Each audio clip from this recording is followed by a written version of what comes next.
In a quiet Quaker town just outside of Philadelphia, 1778, the British and Hessians would spend the night or so in June, and it's June 19th is when they arrive.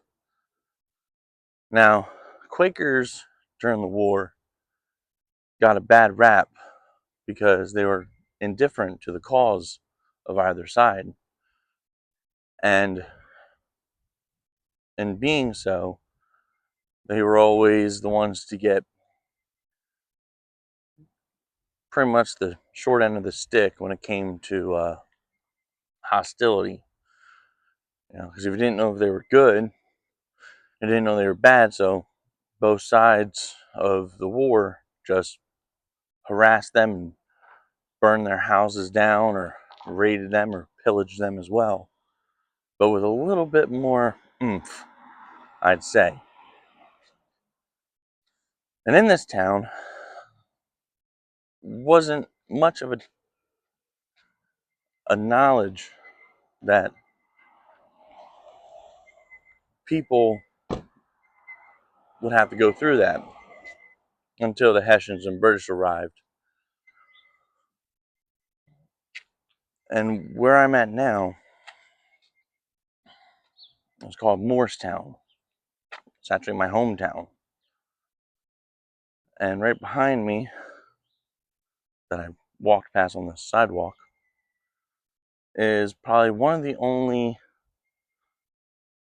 houses left from the Revolutionary War. There's some here in Moorestown, but a lot have been torn down or built on. But that brings us here to the Smith-Cadbury Mansion, which is now home to the Moorestown Historical Society. And Moorestown in itself, during the Revolutionary War.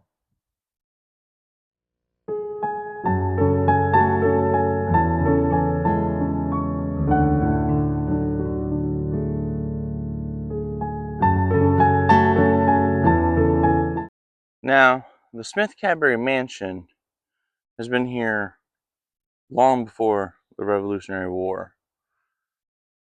And the Smith-Cadburys, I don't know their full history, but I know that they were farmers. And this land, or at least where all these houses are, all the way up, like past down that way, and all the way up to Moorestown's main street, where those buildings are, was all the land that the Smith-Cadburys owned. One of the wealthiest people in Moorestown. And this tavern has had some pretty interesting stories, I would say, when it comes to the Revolutionary War history. Not only after the Battle of Brandywine did the Marquis de Lafayette stay here while he was recovering from his wounds that he received at Brandywine. He also revisited here during his tour of America when he came back. He stayed here. And he had fond memories of being well treated here during the time. And then when the Hessians came, well, let's just say they didn't make themselves proper guests in one's house, to say the least. Now, if you're wondering why I haven't gone inside, it's because they're closed. They open to the public every third Sunday of the month and on some other days. But I have here Mark Ionno's Guide to New Jersey's Revolutionary War Trail for families and history buffs. And it says here about the Smith-Cadbury Mansion on page 33. It says here, as the British moved from Philadelphia toward the Raritan Bay in June 1778, the huge British Army and its support personnel invaded the Marlton, Moorestown, Mount Laurel area on June 19th. It was a rainy night, and soldiers and officers alike forced the locals into being hospitable. General von Knyphausen and other Hessian officers stayed here. Two legends arose out of the stay. One, that the Hessians plucked and cooked chickens in the family's parlor, and two, that Knyphausen had abominable table manners, choosing to eat with his hands rather than silverware. Run by the Historical Society of Moorestown, the house is filled with period furniture, including a chair that was a gift from Washington to a local Continental Army officer. Other Hessians stayed at what today is known as the Hessian House at Main and Schooley Avenues. And then a little further down the road, we'll go in a minute, the Hessians encamped in around here on the night of June 19, 1778, and that's at the Moorestown Friends School and Meeting House, which, being a Moorestonian, because this is my hometown, yeah, you learned about the Hessian House and the Quaker House like it was the Bible almost. That's what we learned in Moorestown history, along as we pretty much had to. It's like if you lived in Concord or Lexington, yeah, this is where the revolutionaries start. Well, here we also had, Lafayette visited. And that's sadly not documented in this, and I know that. Um, there's even a story I learned here about a family who owned a farm out past the out by Kings Highway, which is how you would get here from Haddonfield. And that story was one of the raids during the time the British were in uh, Philadelphia, and to supply the army, they would come into Jersey and pillage and get gather resources. They were trying to get to this farm, and the family saw them, and the boys, the sons of the farmers, they they got all the horses and got all the cows and animals from the farm and put them into the woods, except for one horse. And the daughter, the girl, she ran up, grabbed the horse, and it was just when the British spotted her. And after they spotted her, they told her to stop and whatnot, and she didn't listen. She ended up jumping on the horse and running, or riding the horse all through Moorestown. And it wasn't Moorestown that I know. It's actually in the area where I lived on 3rd Street. That whole area was woods. So she rode the horse through those woods to get to safety, and she was being chased by British cavalry, and she eventually escaped, and that turned into local legend here as well. I don't remember her name, but that's pretty interesting story to tell for Moorestown history lore.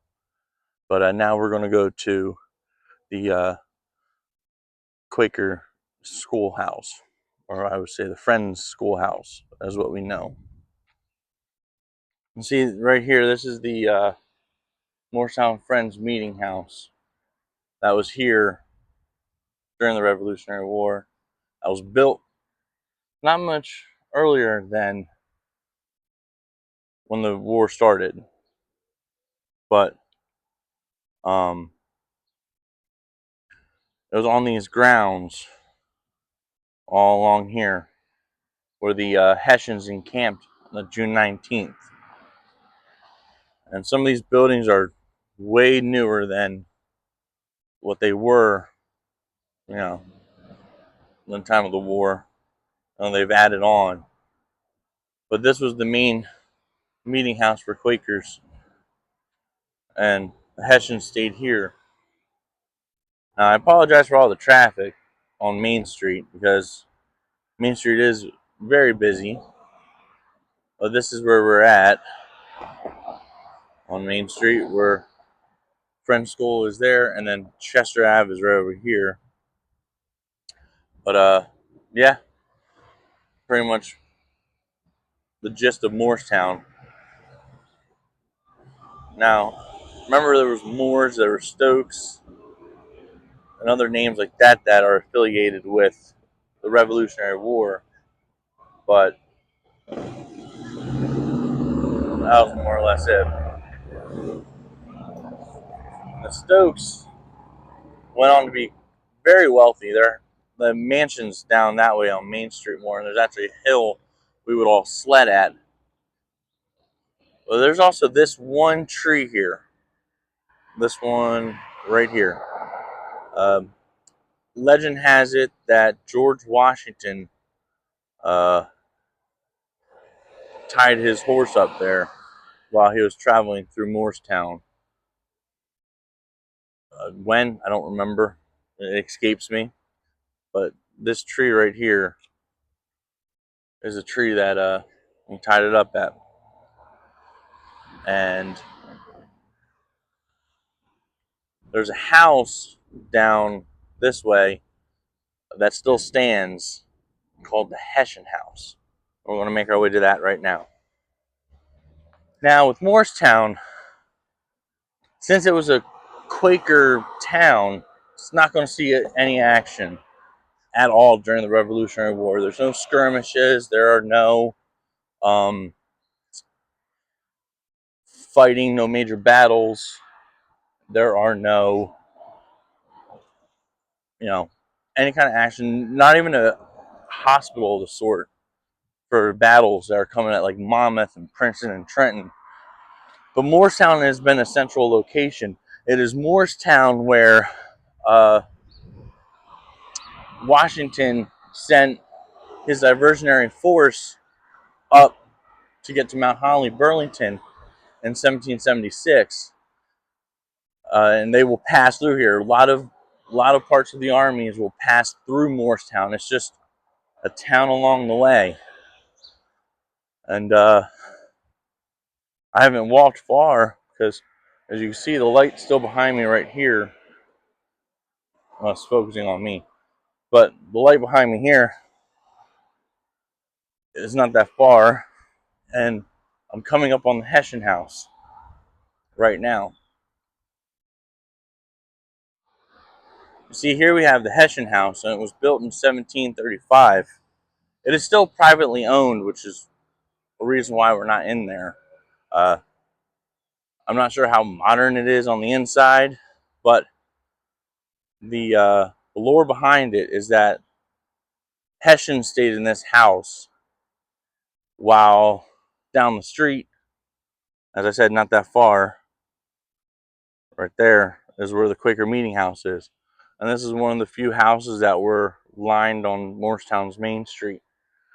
There are other houses like it, and there are other houses at the time that are historical, but they also just weren't here at the time of the war. I can get that in 1783. That was built when the war was over. So this house here was next to it. That was built in 1720. So this was here when the Hessians were here and during the time of the war. But then we have houses such as this one here that definitely wasn't, that was right here, that definitely wasn't here during the time of the war.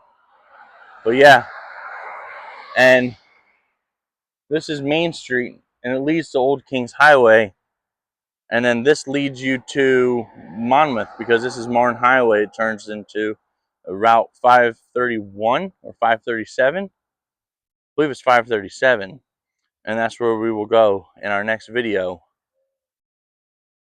to go see where a slight skirmish happened. So the only time it's going to be close to Moorestown. Now with Moorestown, it's, as I said, it's just a town that you walk in, you pass by, you pass through. Quakers, you know, they kept to themselves. They did not believe in war, did not believe in fighting of the sort, so they stayed neutral.